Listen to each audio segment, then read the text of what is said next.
In this session, I'm going to talk to you, or I should say we're going to talk to you about evictions during COVID-19. I think I titled it initially, How to Evict During COVID-19.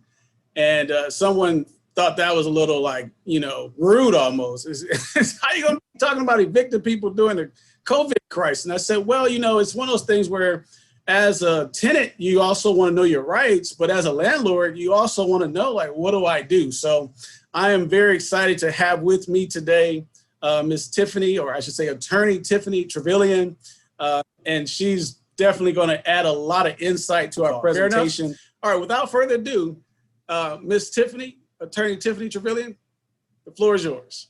Just a little bit of background about myself. I'm actually from Columbus, Ohio. I've been in LA for about 11 years now, and my practice is in the Burbank area. I primarily handle real estate litigation matters, and so that includes your landlord-tenant cases. I also do foreclosure defense, and I do tenant actions where they are seeking like habitability claims or negligence claims and things like that. So that's the bulk of my business. I do represent both tenants and landlords in eviction cases. So, I tell my clients I have a unique perspective because as a landlord attorney, I know the games and things that tenants play. And as a tenant attorney, I know, kind of where the landlord is going to strategize in terms of evictions. And so, that works to the benefit of whichever client I'm dealing with at the time. But I'm hoping to give a lot of information to you all because there's so many new laws that are in place over the last 6 months. There has been changes almost daily in terms of what landlords cannot or can do in terms of evictions. And so I'm hoping we can dive into some good information today and at least give you all some direction on where we go from here. Thank you. So without further ado, we get into the questions. And one of the first ones that came up that I had to write down was, other than unpaid rent, under what grounds can a tenant be evicted? So that's a very good question, because most of the time people think, well, if my tenant hasn't paid, if they're current on their rent, there may not be a whole lot of other options. And so under the recently enacted laws, there are two types of instances where you can evict that have nothing to do with unpaid rent. So there's what's called an at-fault eviction. And this is where the tenant is in violation of some term in your lease agreement. So for instance, if they have an unauthorized occupant, they may have an unauthorized dog or pet in the unit. Let's say they are creating a nuisance, or they're using the property for an illegal purpose, such as selling weed or drugs out of the property. That's considered an at-fault eviction because they are in direct violation of some non-monetary provision of the lease. There's also what's called a no-fault just cause eviction. So that's where the tenant isn't necessarily at fault, but the landlord or owner still has a justifiable reason for an eviction. And the types of evictions that will fall under that category is, let's say you, as the owner, want to occupy the property for yourself or for an immediate family member, like a child or a parent or grandparent. And so you would want to terminate the lease agreement under that basis. Another example would be if you are taking the property off of the rental market altogether. So let's say you're no longer wanting to use it as a rental space, and so you're taking it off the market.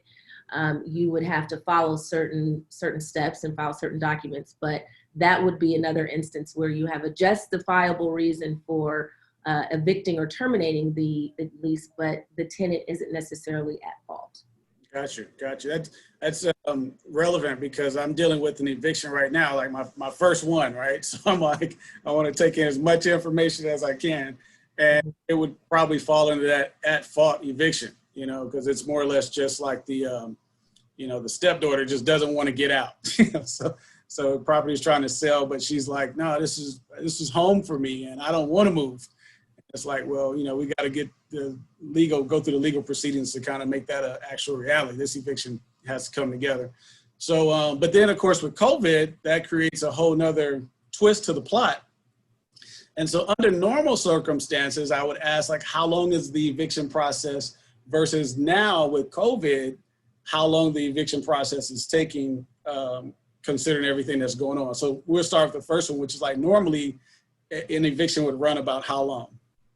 So under a normal eviction, and by normal, I mean the tenant doesn't contest the eviction. So you give an eviction notice and let's say they don't respond. You know, typically they have 5 days to respond to an eviction complaint. And let's say they don't do that. And so you're able to get what's called a default judgment against the tenant. Under those circumstances, let's say you serve them a 3-day notice to pay or quit. They didn't pay it. On day 4, you file an unlawful detainer or an eviction complaint. You serve them with the complaint and then they don't answer. That process of serving the initial notice to getting a judgment and then getting a what's called a writ of possession, which allows the sheriff to come out and actually change the locks on the property.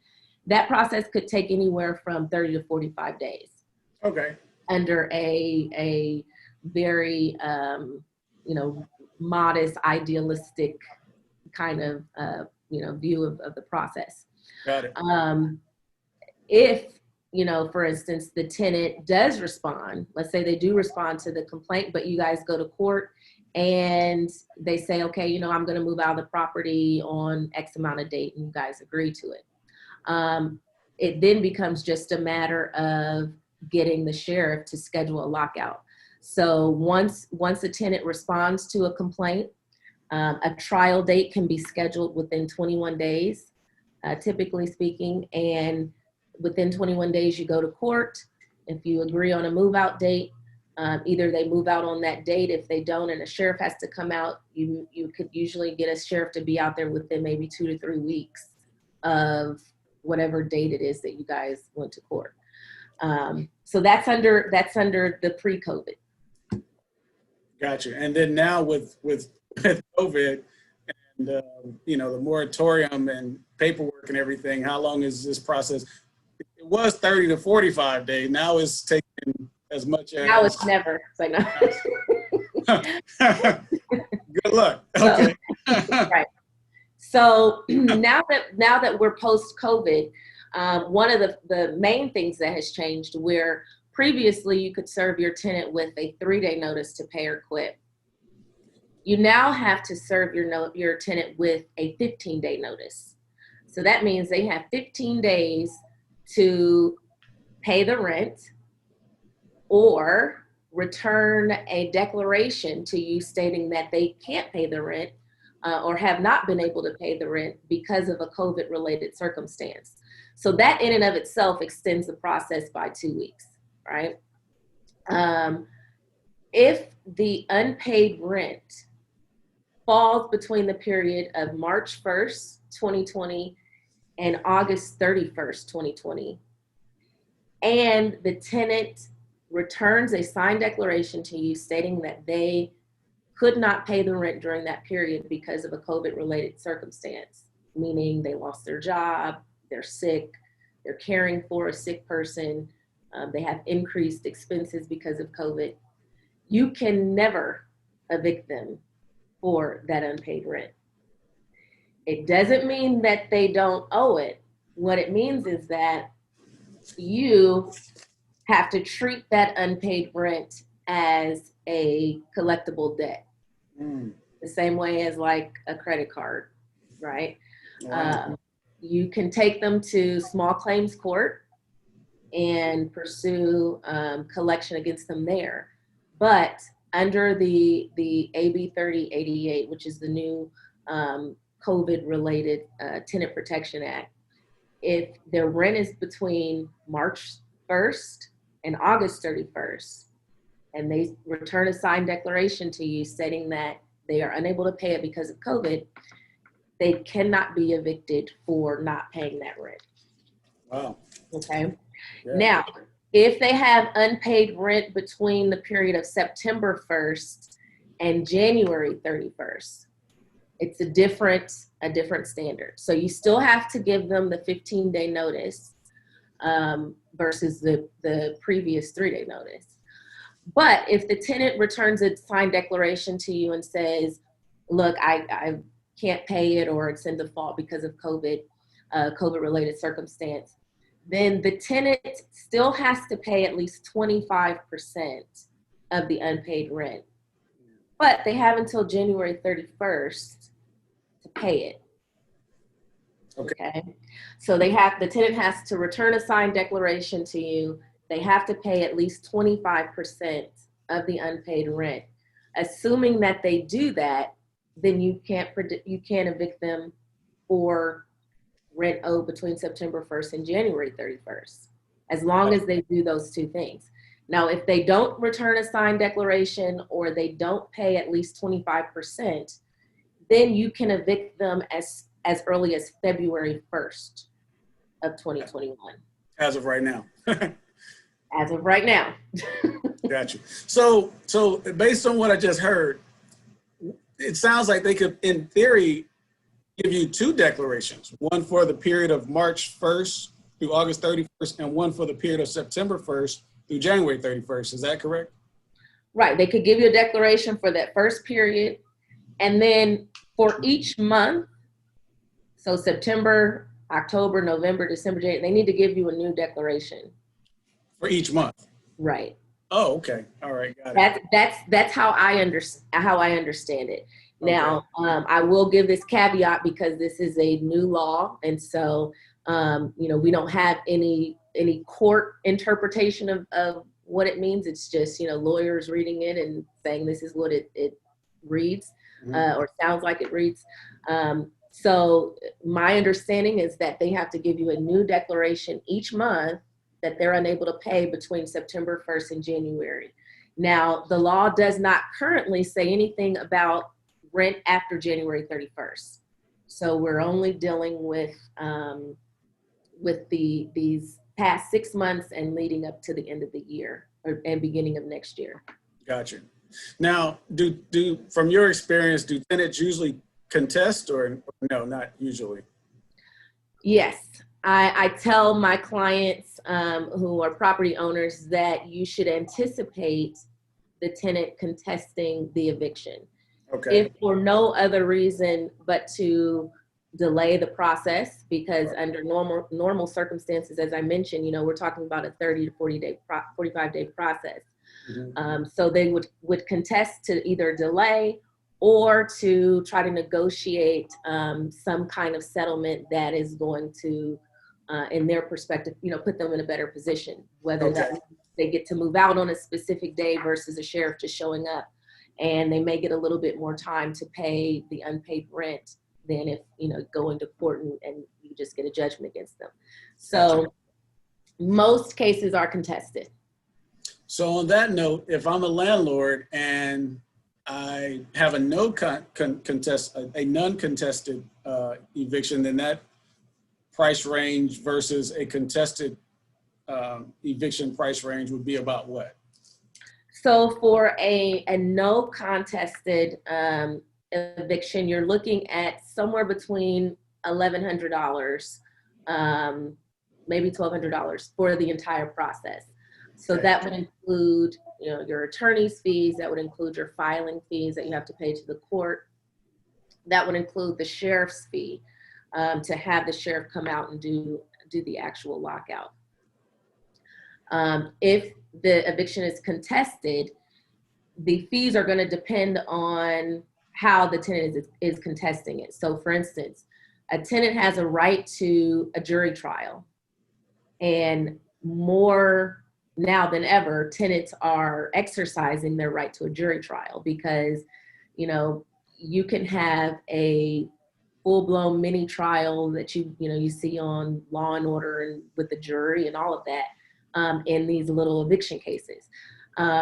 Granted, it's a much shorter process because the trial may only be a 3 to 5 day trial, but your attorney's fees are going to be a lot more in a jury trial than if it's a trial before a judge. So if you know the tenant is not represented or they fail to exercise their right to a jury trial within the deadlines, a judge trial is going to be a lot cheaper because we're talking about maybe a day trial versus a jury trial that's 3 to 5 days. Got it. So if we're on that contest side and we have just a judge, we're looking at about versus if we have if it's just a judge, you may be looking at maybe $2,500 for the entire process. Okay. If it's a jury trial, you could easily spend anywhere between $5,000 to $10,000 on a jury trial,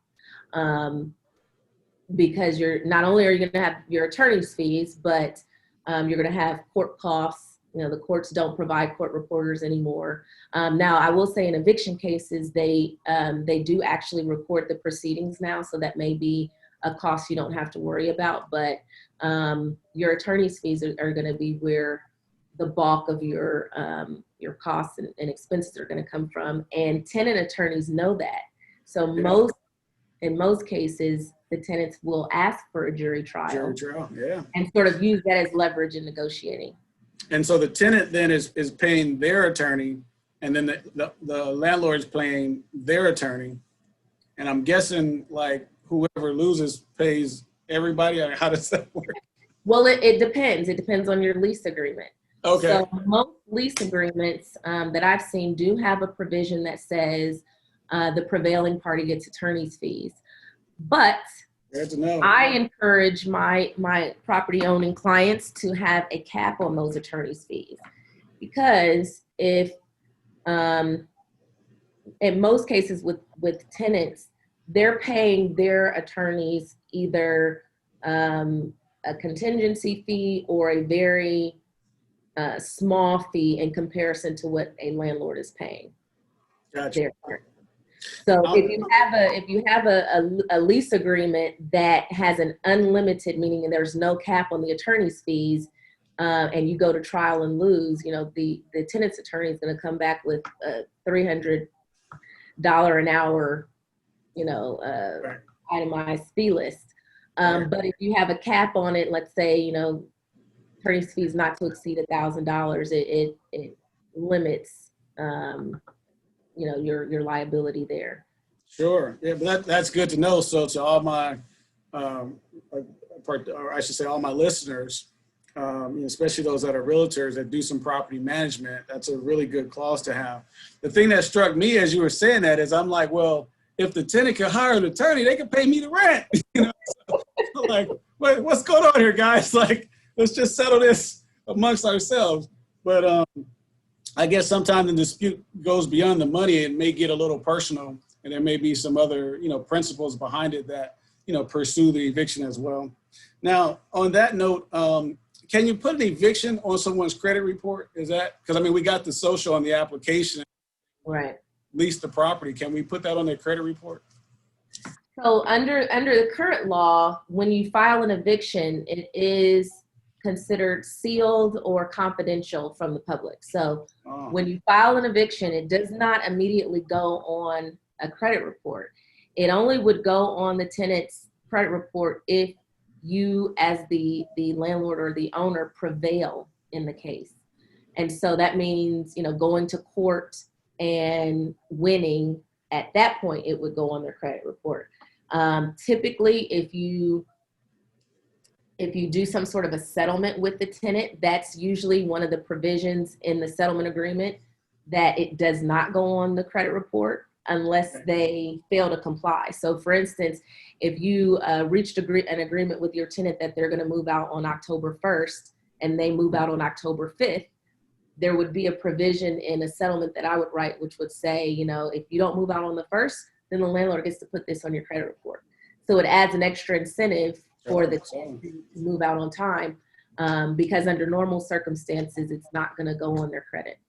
I see. The only time it would is if there's a court case, which would then be like a contested eviction, and then you have to win that case in order for it to go on the person's credit report. Correct. Okay. And then I'm guessing like it's like a foreclosure or bankruptcy, it stays on 7, 9 years, something like that. Yep, it stays on for 7 years. But if it's unpaid, then you can file to renew the judgment. So you could renew it for up to another 10 years. So it could, potentially be on there for more than 7 years. Now, of course, if the tenant does anything like files for bankruptcy, that judgment becomes toothless because it can get discharged in a bankruptcy. Okay, I got you. Now, I was told that when someone's a senior, that there's certain rules and you can't evict seniors. It's not as easy to, I'm guessing that would be maybe 60 and over. Like you just can't take them to court and evict them doing, like someone that's maybe a little younger. Is that true or is that just a rumor? Well, I mean, there's no blanket rule that says, persons over a certain age can't be evicted.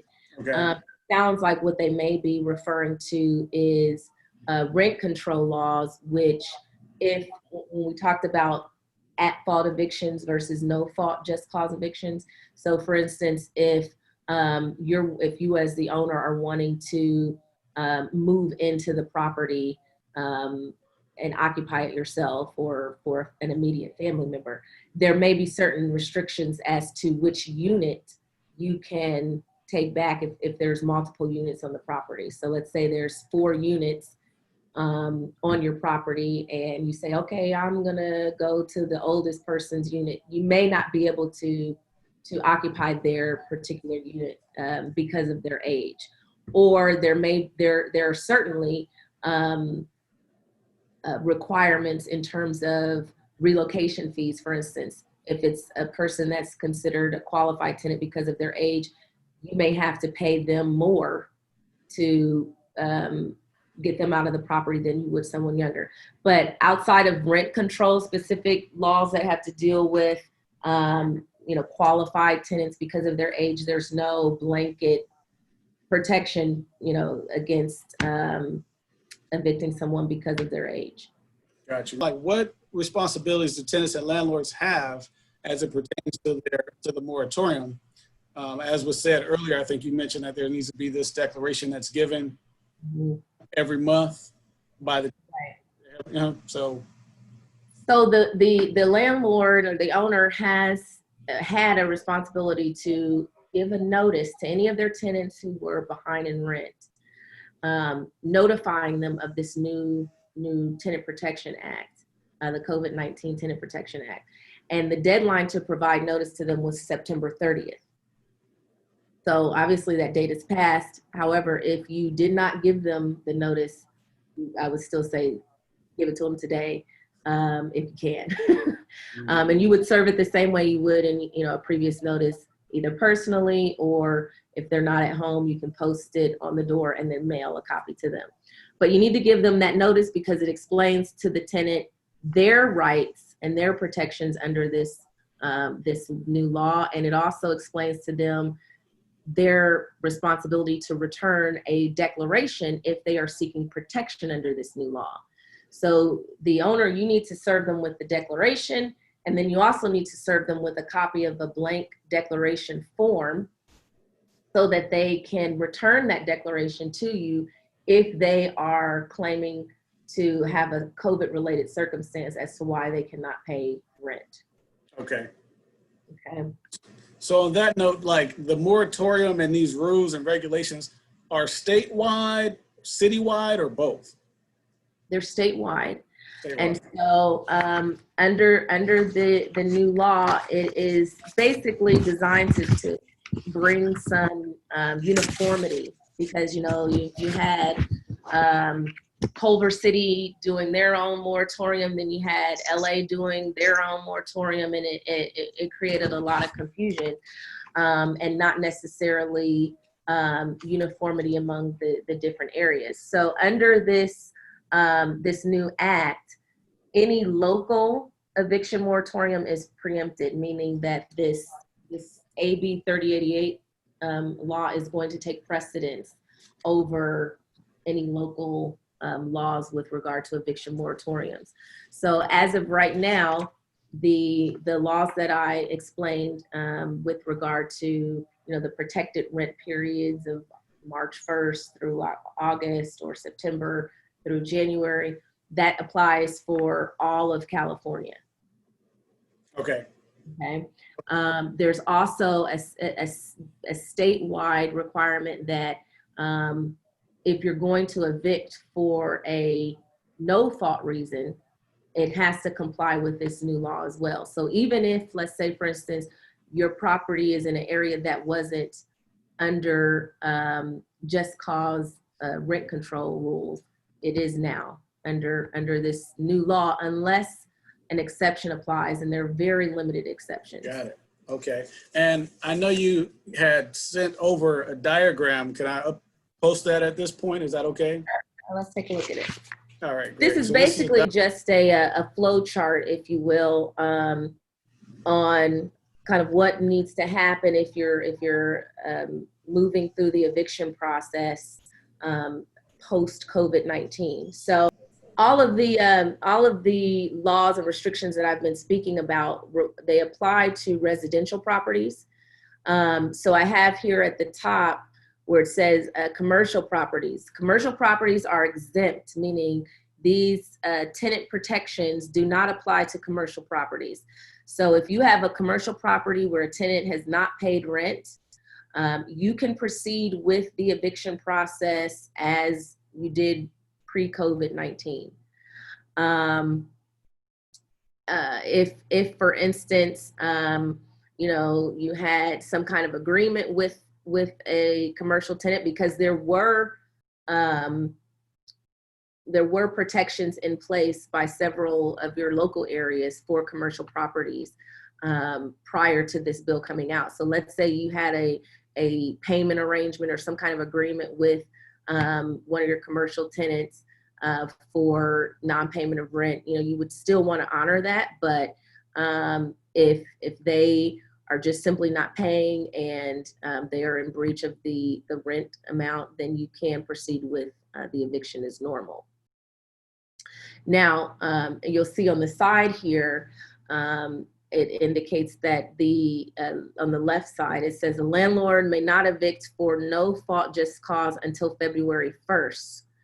And so until February 1st, you cannot evict your tenant unless you have entered into a contract to sell the property and the buyer intends to occupy the property.